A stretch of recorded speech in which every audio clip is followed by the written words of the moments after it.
back with them. We were able to attack those vehicles before they could take the civilians. So I don't have the specifics on the date and the location of that strike. We can owe that to you. I was gathering information on that this afternoon.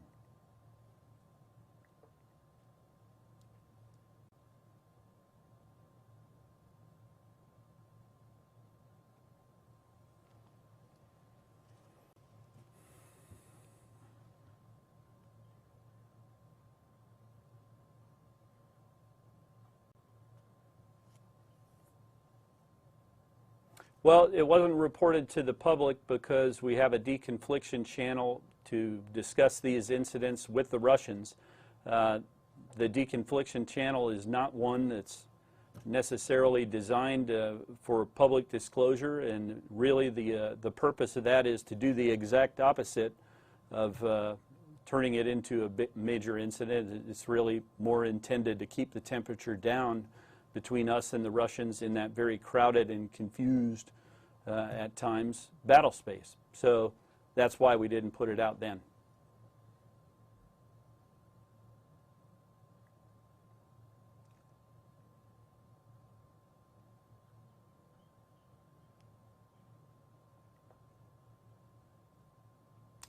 Shortly thereafter, and there were communications between the two aircraft, and it was followed up, I believe, the next day with the Russians in the normal channel.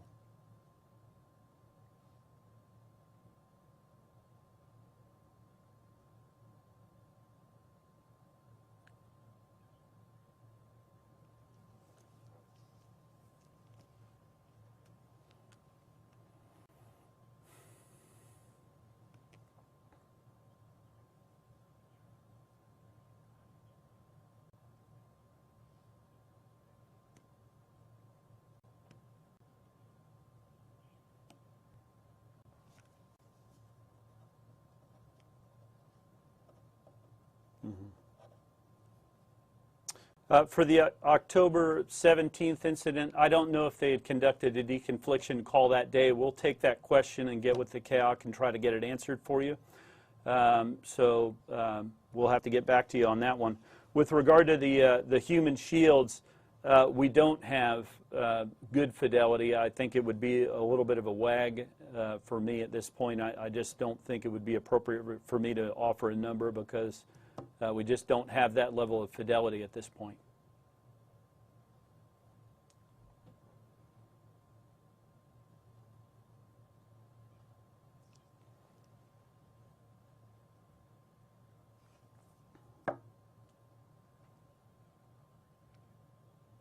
Mm-hmm.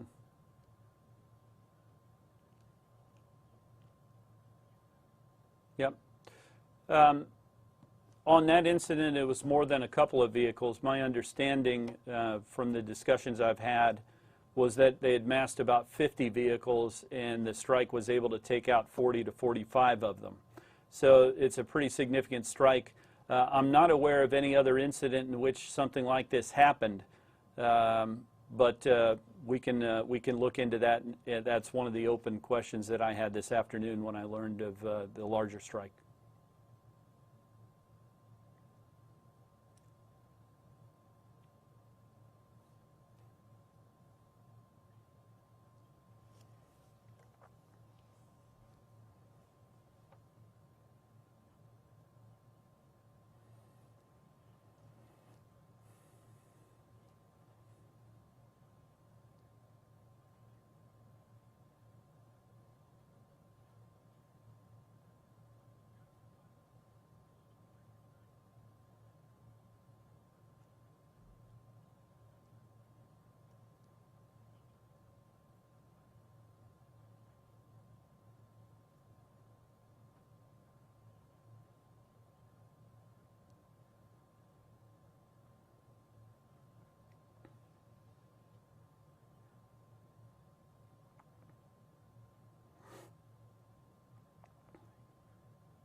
Mm-hmm. Yep. Yep. Well, first off, now you do know. And there wasn't anybody playing I Got a Secret. It had nothing to do with that. That's why this was used as an example. The purpose of the discussion at the CAOC, my understanding, was to discuss the importance of the deconfliction channel, and this was provided as an example in those discussions. So I don't think that it was perceived to be a danger, and again, we don't assess that this was the Russians trying to do anything with nefarious intent, but this is the explanation for it is why it's important to have these deconfliction measures. So if there's something that could put pilots in danger, that there's an opportunity to discuss it between the two sides and create processes and procedures and enough transparency to deconflict. So that's the explanation for it. As far as General Townsend, he was briefed on this incident. I don't think that he saw it as anything that needed to go out in a breaking news event. He understands that the purpose of this deconfliction channel is to discuss these things with the Russians, and that's exactly how it played out.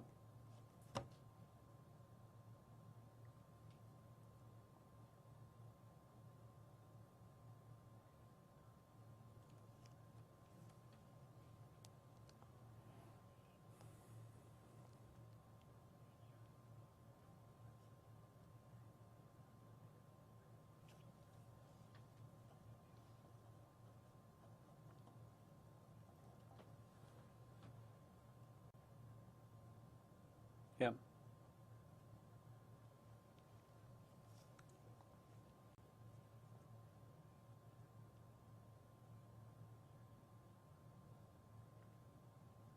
Mm-hmm. Yeah. What I said is we don't believe there was any nefarious intent. So that's all on that. As far as near misses and how many there have been in the past, I'd have to circle back with the CAOC, and we'll have to owe you that answer. I'm not aware of any such incident other than this one, and we'll just owe that to you.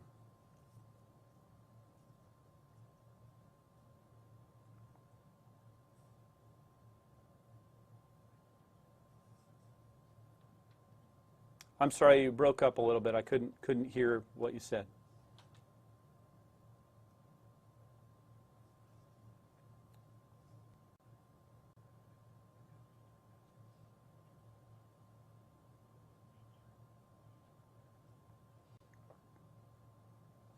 Well, I think it's a significant enough incident that it required follow-up in this briefing, in this deconfliction channel. We don't like to fly our aircraft within a half a mile of each other, I can assure you of that. But as far as the level of danger, it's no one declared an in-flight emergency or anything of that nature. And again, we just followed it up afterwards and continued those deconfliction efforts.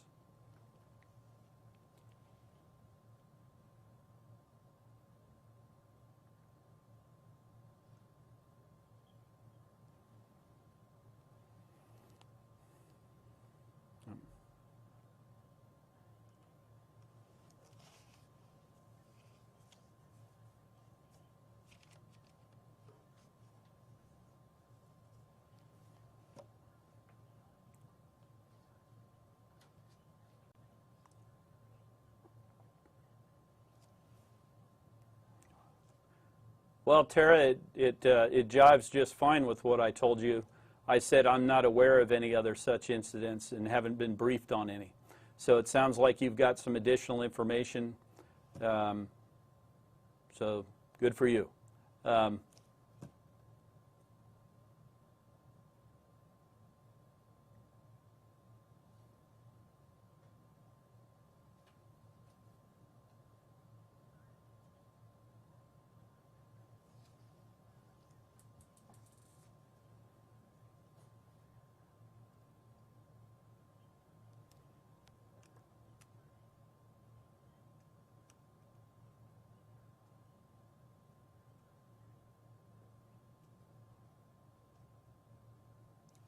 This is the first time I've been informed of any such thing. So that's all the information I have for you. I think it's clear to me that you're interested in learning more about this and if there are any further incidents. So we'll follow that up with the KAOC and get you some more information, but I just don't have any other information to offer about that.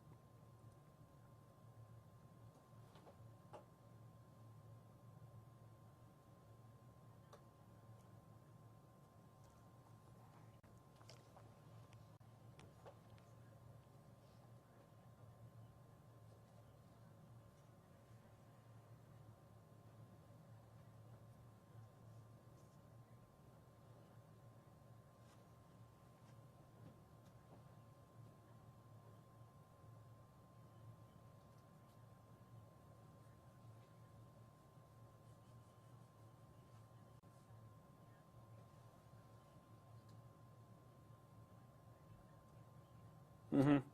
What I can tell you is that the Iraqis are an adaptive force, and so what they've seen is some tactics, techniques, and procedures by Daesh that have led them to believe it's in their interest to pause the advance in some areas in order to do some back clearing and make sure that their flanks and their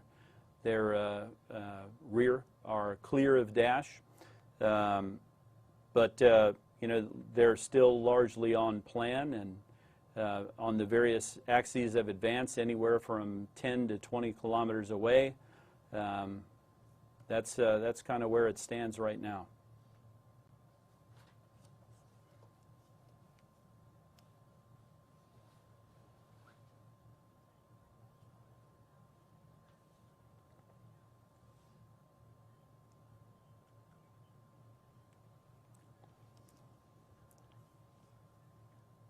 Mm-hmm.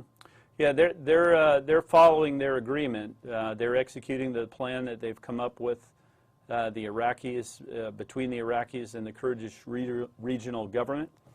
There's been very good cooperation between the two sides, and everyone's honored the agreements that they entered into.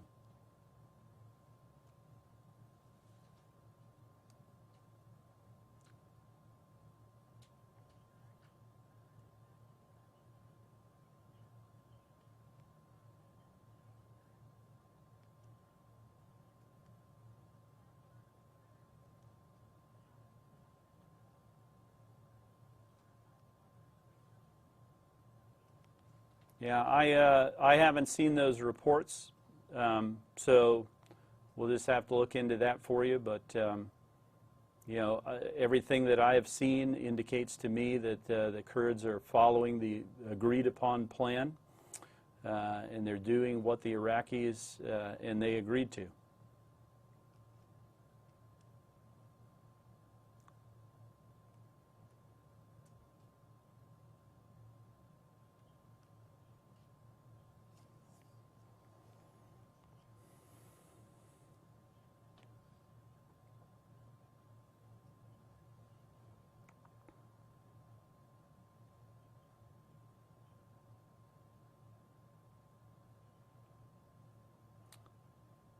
Well, we have seen a lot of open source reports, and there have been incidents that our intelligence enterprise has seen.